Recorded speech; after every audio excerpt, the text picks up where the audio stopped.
Kakatapos nating tapusin itong Supertech na SA 25.2. Ngayon, ito, Trident CA30. Ayan, Trident CA30. Shout out, and then maraming salamat kay Bossing na pinagkatiwalaan tayo na gawin yung unit nila. Galing Pampanga pa ito. Galing Pampanga pa yung karton nyo. Inulit natin ha. Shout out Migo sa pagkakatiwala mo ng unit para ito sa akin. Layo pa ng Pampanga, pinadala rito para ipagawa sa atin. Trident CA30, ang issue, wala na, nakakuha ko na. Hindi ko na matandaan kung ano yung mga kunbo namin, kung ano yung pinaka-issue. Pinaka-point na lang dito is tayo na bahala. Basta importante, may balik natin sa dati. Okay? Kaya ito, tinanggal ko na agad yung takip nya. Ayan. Ngayon, pagbukas ko, meron ako napansin, sibak yung thermistor. Sibak yung isa. Tapos grabe naman yung pagkalagay ng fuse. Grabe ang kapal. Tapos parang may nangitim na mga resistor. Same din dito. Ayan, ngayon kapag i-switch on ko, ayaw mag-start up. Ayaw. Ayaw. Ngayon maganda dito ay tanggalin natin, parang tad-tad na rin ng repair to kasi iba na yung mga kapasitor nyo. Tapos tanggalin natin yung isa muna. Tika lang.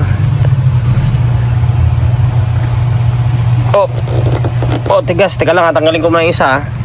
Okay, ito na, tinanggalan natin. Parang may bakat ng sunog to dito. Ano ba to? Check natin.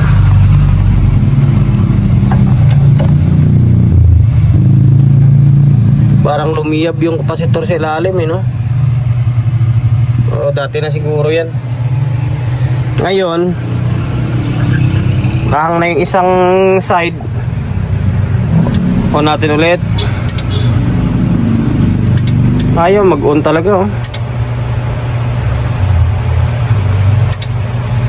Ayaw. Ngayon kabila ulit.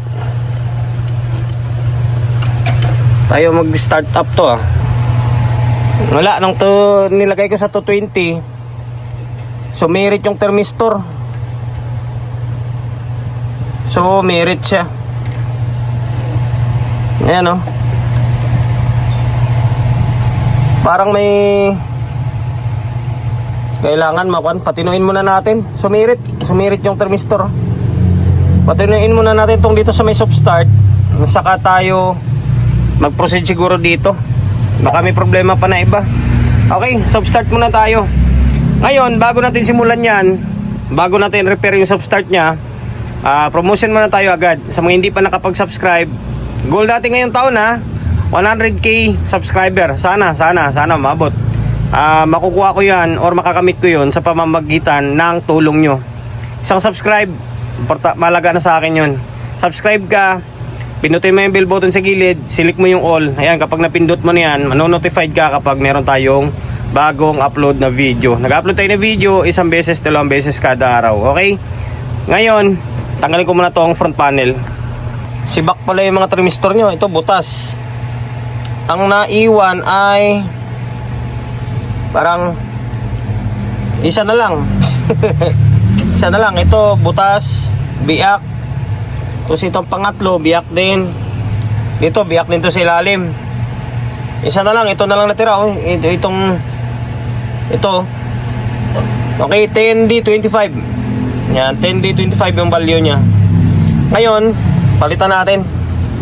Tanggalin natin to, tapos palitan natin muna. Okay, nakapagtataka kung paanong nasira yan. May dahilan. May dahilan yan kung bakit nasira. Okay, tanggalin ko muna. Tanggalin muna natin tong thermistor nya. Ito yung nagpapadelay ng pagpasok ng kuryente ng rektang 220. Kumbaga, dadaan muna siya dito, dahan-dahan, saka siya magto-20 ng fully 220 ba? Okay, para dipersahan yung supply. Palitan ko muna. Ito na, pinalitan ko na lahat kasi yung isa na akala ko buo, may biyak na rin mabubutas na rin siya, tsaka biyak na Malapit na rin. Ito, may bakat na nga pala dito sa likod Malapit na rin to. Grabe yung pagkasalanta nyo. Ngayon, ito pinalitan natin. 10D25 pa rin yan. Yan, 10D25. Mataas kasi yan. Parang 25 ampere yata to. Okay. Napalitan na yan. Balik natin. Tapos testing natin kung mayroon pang ibang problema. Kasi nakapagtataka na nasira alos lahat yan eh. Sana hindi tinamaan yung transformer or baka may sira pa na iba. Okay, yan lang, basta napalitan natin to. 10D25, di baling tumaas kayo sa pagpalit, huwag kayong bumaba. Pwede naman to palitan ng 10D20, kaso lang medyo mababa yung amperahe ng 20. Yung 10D20 parang 20 ampere lang. Ito kasi 25 ampere to eh. Kaya mas makapal siya, mas mataba kumpara sa 10D20.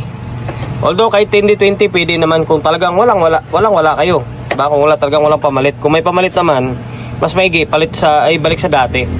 Okay, ibalik ko muna ito. Okay, naibalik na natin pansamantala yung front panel. Dalawang tornilyo lang ngayon lagay ko eh. Ngayon nakahang pa rin to nakahang pa rin yung supply natin. Ngayon switch on natin.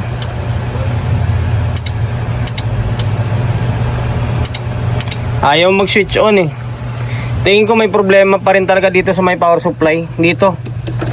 Kasi meron ako nakitang may nasunog dito, parang may sunog eh. Ito totoo. Dito. Ayan oh. Hindi ko alam kung dati pa yung ganyan.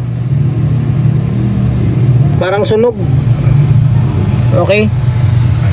Ngayon, para malaman natin kung transformer ang problema or nandun sa may supply, bunutin natin to. Yep. Bunutin natin yung out nya papuntang kapasitor. Okay, bunutin ko muna to. Yan, nabunot na. Tingnan natin kung mag-on.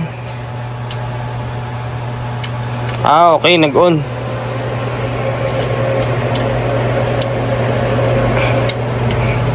Ibig sabihin buong transformer. May problema dito. Dito pa lang tayo sa may kapasitor na board nya.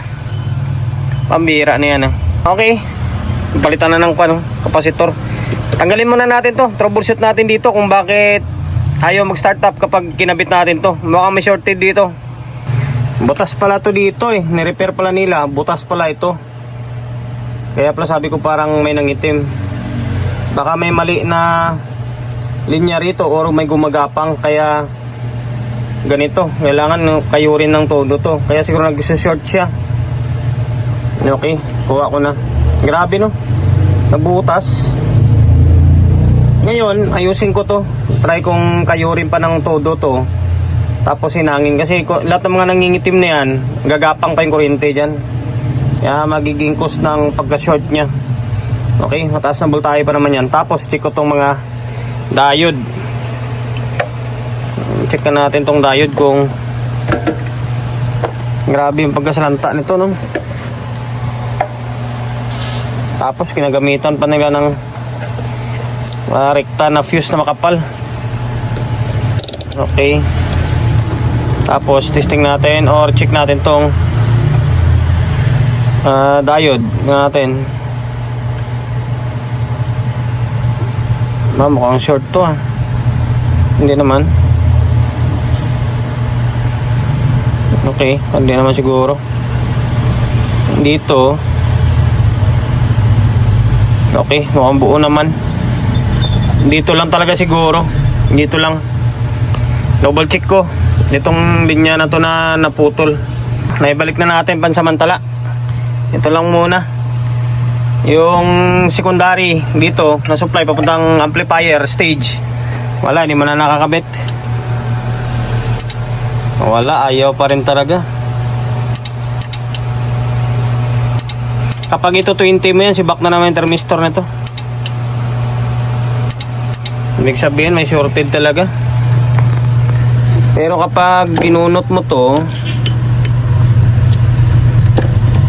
bunutin natin tong supply, nag-on siya doon talaga. Dito pa rin talaga problema sa may pinaka-main na kanya. Kaya baka merong mga maliit na linya doon eh. Sa laki ng putol. Mira na yan. Sakit sa ulo to ah. Binaklas ko yung diode kasi duda ako eh. Sabi ko kinayod ko na to dito lahat eh. Halos wala naman ako makitang shorted eh. Pero umiilaw pa rin or ayaw pa rin mag-start up. May kwan pala, may tama pala yung diode. Kung di ko inaktual pa na kinalas, kapag dito sa board parang buo siya. Sa may positive side yung may tama eh. Ito. Yung positive side. Pansinin nyo ah. Ito short to, tingnan nyo, short to. Ito yung pamalit natin, pansinin nyo. Dapat hindi siya shorted. Ito to, hindi siya short to. Yan, dapat ganyan. Ito, shorted oh, sa positive side. Ito sa may pangalawa. Oh, short. Boss, tapos na? Yung, okay, sana ba ako? May customer, pupik. Reverse natin yung test prod natin. Reverse. Pag reverse mo siya, dapat, ay, hindi naka-reverse eh. Kapag reverse yan, dapat hindi papalo to.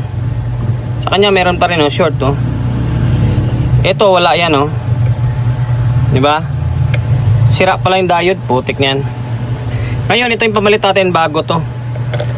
Value naman nito ay 50 na 600. Ito papalit natin is 50 na atin at 1,000. Okay, ito papalit natin. Ngayon, salang ko muna yan. Tingnan natin kung ano mangyari. Naibalik na natin to. Palitan na pala natin yung diode. Ito, bago na yung diode dyan. Ito yung pinalitan natin oh. Ngayon, sana tama to yung pagka-wiring natin. Sana tama to. Tapos baba pa naman linya nito. Pero tingin ko okay naman na siguro. Balik natin, testing natin kung mag-i-start na siya. Okay, bali eto na. Naibalik na natin yung board. Kulang na lang dito ay yung ground niya. Ground sa may, check natin. Then ground sa may speaker out. Ngayon, yun oh, nag-start up siya oh.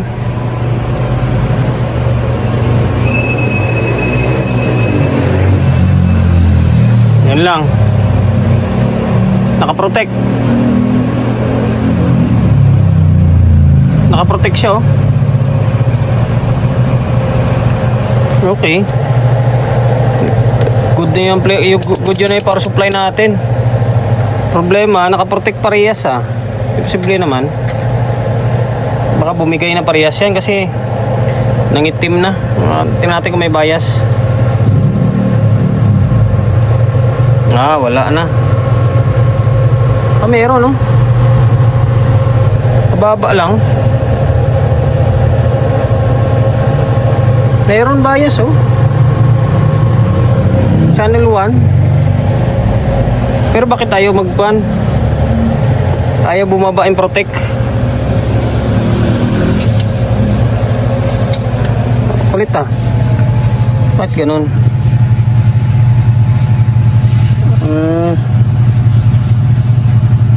Bakit naka-protect? May problema sa may protect. Sa may relay section. Ayaw bumaba oh. Dapat bababa na yan. Okay. Kwanto, hard trouble talaga. Grabe naman. Dalawang channel. Hindi nagre-relay. Ulit nga.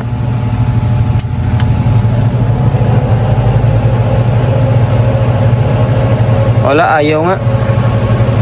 Kinalas natin. Sa totoo lang guys, mahirap siya i-troubleshoot kasi wala siyang data.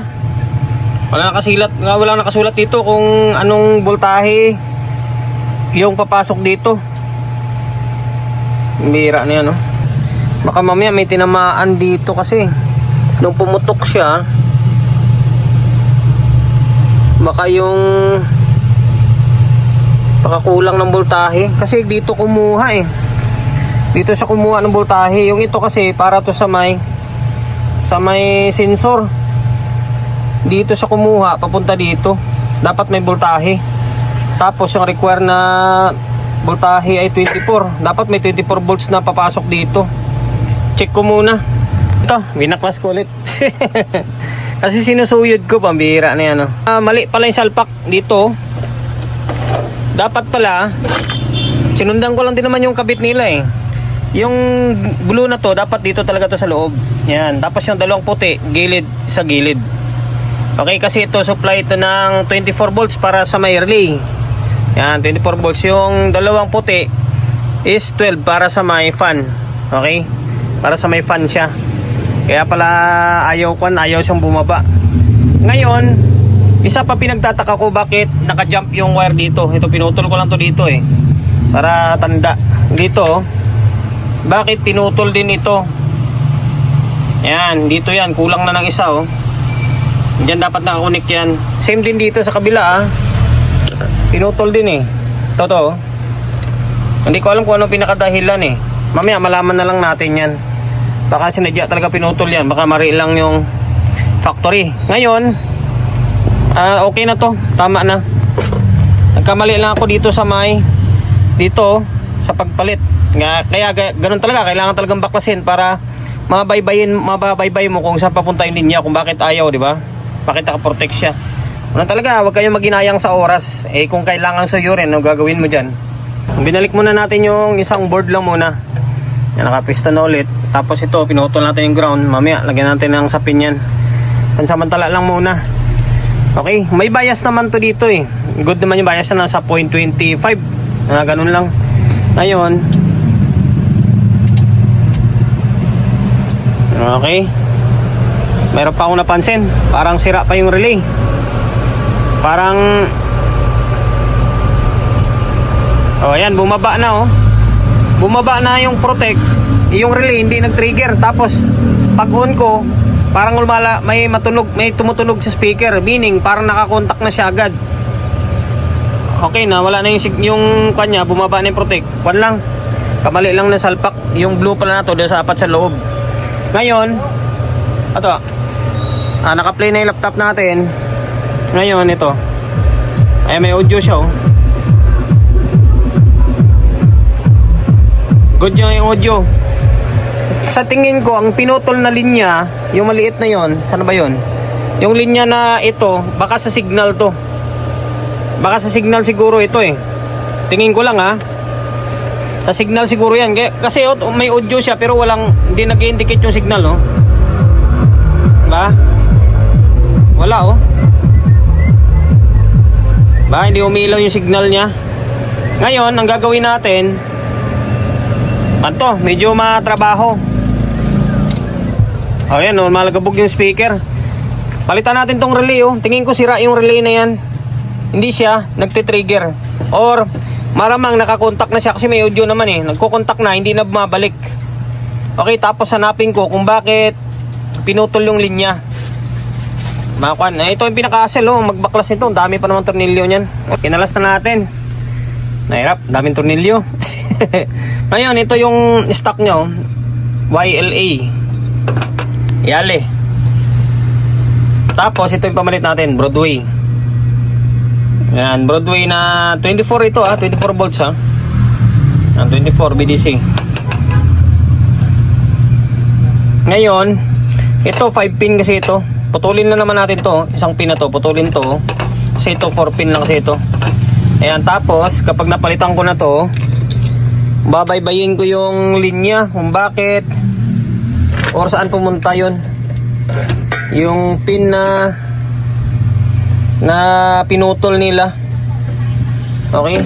O baka ganun talaga design yan. Baka sa factory yung ganung dinugtong. Bakit dalawa eh? Babaybayin ko. Okay? Binalik ko na side sync para mas mabilis yung video natin. Naalala lang haba eh. Ito pinapalitan natin. Tapos tinesting ko. Binalik ko doon yung linya sa dati niya. Wala. Hindi nagkakaroon ng signal dito. Baka ganun talaga siguro to nung una pa lang. Nung pagkabili pa lang nila. Baka doon talaga nakakabit to kasi dalawa eh. Ngayon, nung binalik ko siya dito, nagkakaroon ng signal. Baka factory defect o ano man to. Kasi alam ko first time ako makagawa ng ganito eh. Ayan, ngayon, ito na. May isang channel, problemahin pa natin, no? Ayan. Trigger and stop start.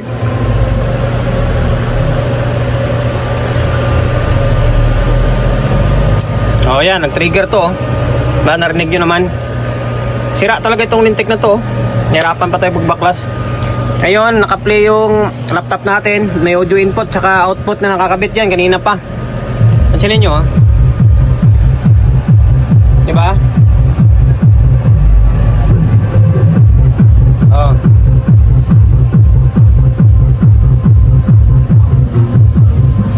Diba? Yun talaga siguro. Kasi yung gitna na to is meter or speaker out yan. Okay na. Naagapan na natin dito. Ngayon, takaw tayo sa my channel 2. Hindi na natin bagbaguhin yan. Baka ganun talaga siguro ang design nito. Okay? Ngayon, off natin. O, punta tayo sa my channel 2 naman ulit. Binalik natin yung channel 2 na board. Tapos ito, nilagyan natin ng sealant to. Lagyan ko pa ang dikit. Kasi baka mauga-uga pag binalik ng Pampanga, maputol yung paa niya. Kaya sinigurado natin, lalo na dito, butas to. Kaya lagyan natin ng sealant. Ngayon, okay, may bias din naman to eh, kaso medyo mababa lang na konti. O natin. Ayan. Tapos ito, binalik natin ulit yung wire. Sa signal nga talaga siya. Natin kung mag-relay siya. Okay, nag-relay, dalawa. Yung isa lang talaga yung nagloko kanina. Sira yung relay niya. Laptop natin, gumagana pa rin yan. Ngayon, channel 2. Ayun o, may audio siya o. Ibig sabihin, good. Ito, wala pala speaker na nakakabit. Nilipat ko pala siya. Okay, good naman yung channel 2. Working naman siya. Yun nga lang, i-fix bias natin kasi request kasi ito eh. Sa totoo lang, kung ako lang eh, tamad na ako mag-fix bias yan kasi dagdag oras lang din yan eh. Pero wala, ganun talaga. Kasama yan sa request sa atin na i-fix bias eh. I-fix bias ko. Okay, finix ko na para mas mabilis yung video natin. Unang subok ko 2.7, medyo mataas yan, nasa kulang-kulang magpo 0.3. Ito yung trimmer niya pala 3.3 to eh, 3.3 yan, 332. Ngayon, ang pinix natin is katulad lang sa may Supertech na brand to. Yan, 1K tsaka 1.5, equivalent ng 2.5. Yan, 2.5K yan. Okay, tapos ito magiging labasan niya. Nasa 0.25 lang, yung katulad sa stock niya kanina.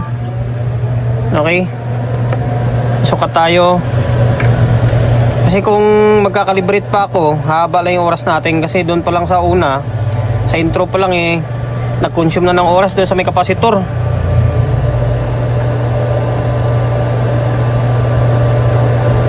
Ito siya oh. Ay, baliktad. Ayan, nasa 0.25 lang oh. Okay, maganda, pamprobinsya na bias. Okay na yan. Ngayon, same lang din naman ang procedure gagawin natin dito sa may kabilang side eh. Pipingutin yung trimmer, papalitan ng biasing na same value. Okay na, di ba? Para hindi ko na ipapakita sa inyo. Okay, balik natin to, tapos putulin ko yung isa. Then, balik na natin tong dalawang board. Naka-fix bias na yan ha. And so, yan, 2.5K. Ito yung isa oh. Ang kulang na lang dito ay tornilyo. Tapos ito, nakadalawang speaker na yung kabit natin. Yan, dalawang input. Tapos naka 220 tayo. Ayan, naka 220 na yan. Bahala ka dyan.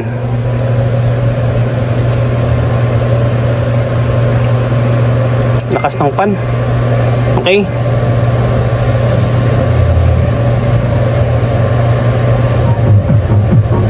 Iyon oh. Dalawang channel na yan ha. Lakas din pala to. Okay. Mahalakas din pala.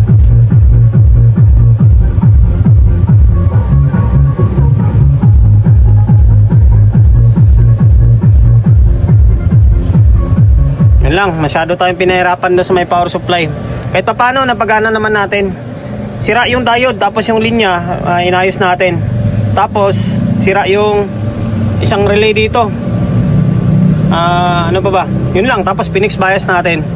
Ayan, sir ng taga Pampanga. Bali, goods nitong Trident na C30 ma. Okay na to.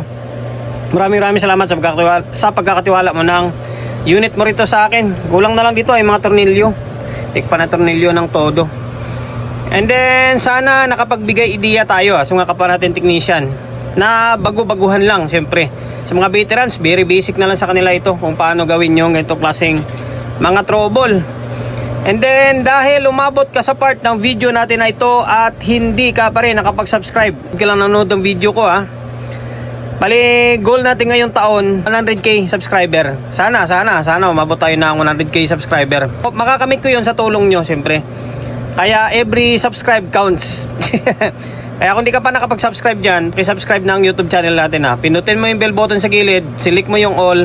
Ayan, kapag napindot mo na yan, manonotified ka kapag meron tayong bagong upload na video. Nag-upload tayo ng video, 1 beses, 2 beses kada araw. Okay? God bless and then peace out in lahat.